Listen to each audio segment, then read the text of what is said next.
नीतीश की अगली परीक्षा शुरू हो रही है। आज कैबिनेट की पहली बैठक है, कुछ बड़े फैसलों का ऐलान हो सकता है। उधर एनडीए सरकार बनने के बाद आरजेडी के खिलाफ पहला एक्शन शुरू हो चुका है। क्या है वो एक्शन? विधानसभा अध्यक्ष अवध बिहारी चौधरी के खिलाफ अविश्वास प्रस्ताव के नोटिस दिया गया है। विधानसभा अध्यक्ष को पद से हटाने के लिए बीजेपी के नंदकिशोर यादव ने विधानसभा सचिव को अविश्वास प्रस्ताव का नोटिस दिया। इस्तीफा नहीं देने पर अवध बिहारी चौधरी बहुमत से हटाने को तैयारी उनकी की जा रही है। स्पीकर के खिलाफ नोटिस देने वालों में पूर्व मुख्यमंत्री जीतन राम मांझी, पूर्व डिप्टी सीएम बीजेपी के तारकिशोर प्रसाद, जेडीयू के विनय कुमार चौधरी, रत्नेश सदा समेत कई और विधायकों के भी हस्ताक्षर हैं।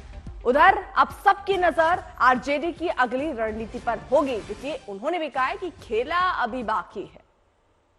तो अब आरजेडी का अगला दांव क्या होगा? स्पीकर के खिलाफ अविश्वास प्रस्ताव का देखिए नोटिस तो दे दिया गया है। बीजेपी के नंदकिशोर यादव ने दरअसल ये नोटिस दिया है और अब उस प्रक्रिया के तहत जिसमें तमाम हस्ताक्षर हैं उन्हें हटाने की कोशिश होगी। आरजेडी है, स्पीकर अवध बिहारी चौधरी आरजेडी के ही स्पीकर हैं और अब सरकार जब चली गई है तो इन्होंने इस्तीफा नहीं दिया है, क्योंकि लालू प्रसाद यादव ने भी ना इस्तीफा देने की बात मंत्रियों को भी कही थी। स्पीकर साहब भी देखिए इस्तीफा नहीं दे रहे हैं, लेकिन अब प्रस्ताव जरूर ला दिया गया है। अब बिहार का नंबर गेम समझिए। एनडीए के पास 128 संख्या बल है, महागठबंधन के पास 114 और कुल हो गए 243। बहुमत का आंकड़ा जो बनता है वो 122। स्पीकर के खिलाफ अविश्वास प्रस्ताव का नोटिस दिया गया है। अब आगे लड़ाई इस दिशा में होती हुई नजर आ रही है।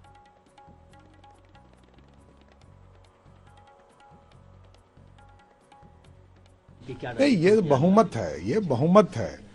जब एनडीए एक हो गया तो ऑब्वियसली हमारा बहुमत है और बहुमत के आधार पर स्पीकर रहते हैं।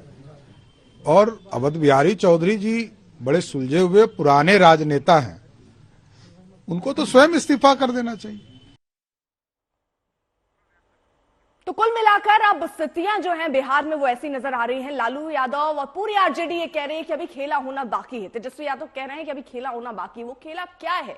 इस्तीफा ना देने की बात भी कही गई थी, अभी स्पीकर साहब ने इस्तीफा नहीं दिया है। आरजेडी के स्पीकर है अवध बिहारी चौधरी, हालांकि उनको लेकर एक प्रस्ताव रख दिया गया है। ये पहला एक्शन आरजेडी के खिलाफ नजर आ रहा है, लेकिन आरजेडी भी अब पूरी तरीके से गिनाने और बताने में लगी है कि देखिए कैसे सुस्त सीएम से हमने काम कराए। अब क्रेडिट लेने की होड़ भी नजर आती दिख रही है कि सरकार में अगर पिछली सरकार में कोई काम हुआ है तो वो हमने किया। नीतीश कुमार खुलकर आरजेडी को घेर भी नहीं पा रहे हैं, क्योंकि सत्ता में वो आरजेडी के साथ ही थे। अगर अब वो बुराई करते हैं तो वो अपनी ही सरकार की बुराई करेंगे, क्योंकि वो खुद भी उसमें शामिल थे। तो बिहार में नई सरकार बन गई है, लेकिन सियासी वार पलटवार हो रहे हैं। नीतीश ने कल जो बयान दिया उस पर तेजस्वी ने तीखी प्रतिक्रिया दी और काम का क्रेडिट लेने को जायज बताया।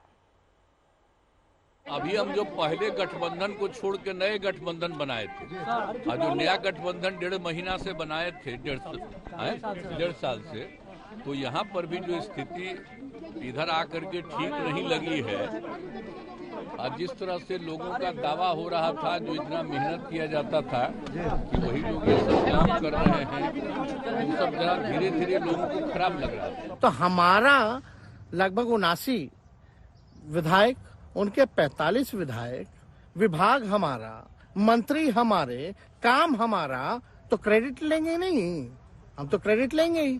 तो ये बेकार की बातें हैं, उनको बोलने के लिए कुछ नहीं है, तो कुछ भी अनर्गल बातें वो कहते रहेंगे। लेकिन आप एक बात समझ लीजिए, यही 15 अगस्त को 2022 में इन्होंने ऐलान किया था 10 लाख नौकरी, सरकारी नौकरी। वो किसका चुनावी एजेंडा था 2020 में? और 20 में नीतीश कुमार जी क्या कहते थे? संभव है, कहां से लाएगा, कहां से पैसा लाएगा? कि हम अलग नहीं हुए, वो गए। हम लोग जिसने मिलकर के सरकार बनाया, जो गठबंधन बनाया, उसकी हत्या मैं नहीं कर सकता और हत्या नीतीश कुमार जी ने किया है। हालांकि जो भी है, ना हमें गुस्सा है और ना हमें कोई शिकायत है। नीतीश कुमार जी आदरणीय थे, आदरणीय हैं और आदरणीय रहेंगे, इसमें कोई दो राय नहीं है। अभिभावक है, बड़े हैं हमसे, मैं सम्मान उनका करता था, करता रहूंगा, तो इसमें कोई इफ एंड बट की बात नहीं है। और हम तो भाजपा के लोगों को शुभकामना देते हैं। अब हम तेजस्वी यादव से पूछना चाह रहे हैं कि बताओ कैसा लग रहा है आपको? अभी आपने हमारे 4 एमएलए को तोड़ा था, अब आपको कुछ दर्द हो रहा है सीने में, तकलीफ हो रही है आपको अपने भेजे में। अब आपको मालूम हो रहा है कि जो खेल आप हमसे खेले थे वही खेल आपसे हो गया, और तेजस्वी यादव और उनकी पार्टी धोखा दी है। दो मर्तबा नीतीश कुमार को उन्होंने मुख्यमंत्री बनाया। बताइए अब क्या हासिल हुआ आपने? बीजेपी को आपने सत्ता दे दी। नीतीश कुमार तो सिर्फ अभी तो नाम के मुख्यमंत्री रहेंगे, हुकूमत चलेगी बिहार में आरएसएस की, नरेंद्र मोदी की। हम तो यही चीज को रोकना चाह रहे थे, एमआईएम पार्टी इसी को रोक रही थी।